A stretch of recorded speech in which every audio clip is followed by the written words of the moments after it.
Donc dans cette petite vidéo, nous allons voir comment utiliser Mesurim pour réaliser le TP donc numéro 5, les critères d'appartenance à la lignée humaine, version 1 Mesurim. Alors, tout simplement, donc on va ouvrir Mesurim avec une photo que j'ai téléchargée. Alors, je vais refaire ça.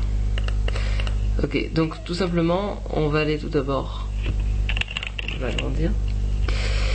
On va aller donc sur le forum, d'accord, et vous allez trouver un lien normalement dès que vous allez rentrer. Et lorsque vous allez rentrer sur ce lien, vous allez avoir donc différents liens pour les TP de SVT et de SPC. Alors on va prendre le dernier, s'entraîner avec Mesurim, crâne et explication. Et ça nous mène à ce site-là. Alors, il y a plusieurs explications sur Mesurim, vous pourrez prendre le temps de les lire. Mais là donc on va faire ça assez rapidement. Donc on va prendre l'exemple d'un chimpanzé actuel adulte. Dans le cadre du TP, c'est considéré comme un fusil X inconnu. Donc on ouvre l'image et on met tout simplement enregistrer l'image sous, on l'enregistre. Voilà. On l'ouvre. À partir de Mesurim. Alors il faut savoir que normalement, sur Mesurim, le jour du TP, vous aurez à faire une acquisition avec la webcam. Donc choix de la source, vous choisissez la webcam.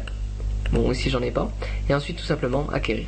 Voilà, bon, bien sûr ici il n'y en a pas, donc c'est normal. Ok, donc j'ouvre ceci. Alors, première chose à faire, très importante, l'échelle. Donc créer, modifier l'échelle, échelle à définir, ok. Longueur, suite, et là, donc, unité. Donc on va prendre par exemple une échelle de 2 cm, voilà. Et on va la tracer au niveau de la règle, là juste en bas. Alors, 1 cm et 2 cm. Voilà. Donc ça représente 2 cm. Ok, parfait. Donc là, c'est fait, on ne garde pas en mémoire. Et on peut, au niveau de la présentation, écrire, donc voilà, ça c'est 2 cm. Ok, parfait. Maintenant, on va agrandir un petit peu la taille du point à l'aide de ce bouton-là, voilà. Et on va peut-être changer même la couleur pour placer les différents repères qui vont nous permettre d'effectuer les deux mesures qui vont nous permettre de déterminer les caractéristiques d'un crâne qui sont l'angle facial et le rapport hauteur-longueur qui nous permet de connaître en fait le volume en quelque sorte de la boîte crânienne. Alors donc on prend l'objet crayon et on va placer les différents points. Alors le point M, entrée deux incisives, donc ce ne sont pas à connaître, hein, on vous donne à chaque fois cette fiche là. Alors ce point là, à peu près au niveau au-dessus du nez, voilà, au niveau de l'oreille, au niveau de l'arrière ici et tout en haut. Alors voilà, ensuite on indique rapidement, on va noter rapidement les noms. Alors B, c'est ce point là, ensuite M, ok, donc c'est le point au niveau des incisives, l'oreille entre les incisives, l'orbite, le dessous de l'orbite O, et N pour le point au-dessus du nez, et finalement le point P pour les oreilles. Et bien sûr, j'allais oublier Q pour ici. Voilà, donc c'est parfait. Donc là, on a nos différents repères sur le crâne. Donc toujours tracé à l'aide du module crayon. Alors, maintenant ce qu'on va faire, c'est mesurer les angles. Alors, pour faire une mesure, donc il suffit d'appuyer sur l'outil règle, voilà, et ensuite préciser quel type de mesure on va faire. Donc courante, c'est l'équivalent de la longueur, et l'angle, c'est pour mesurer donc un angle. Alors on va mesurer l'angle, ici, et on va donc changer peut-être l'épaisseur de notre crayon, ainsi que peut-être sa couleur. Voilà, c'est parfait. Donc on prend la longueur, l'angle NM OP qui va nous permettre de déterminer l'angle facial. Donc voilà, j'ai un angle à peu près de 54 degrés. Alors je peux le noter.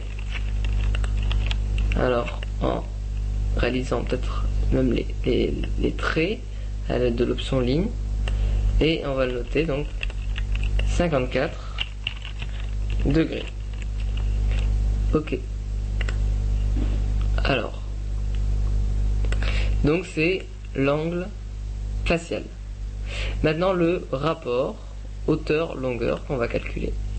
Alors, retour sur l'onglet mesure et on sélectionne courante. Donc une fois avoir sélectionné courante, donc on va prendre la hauteur qui est de 6,9 cm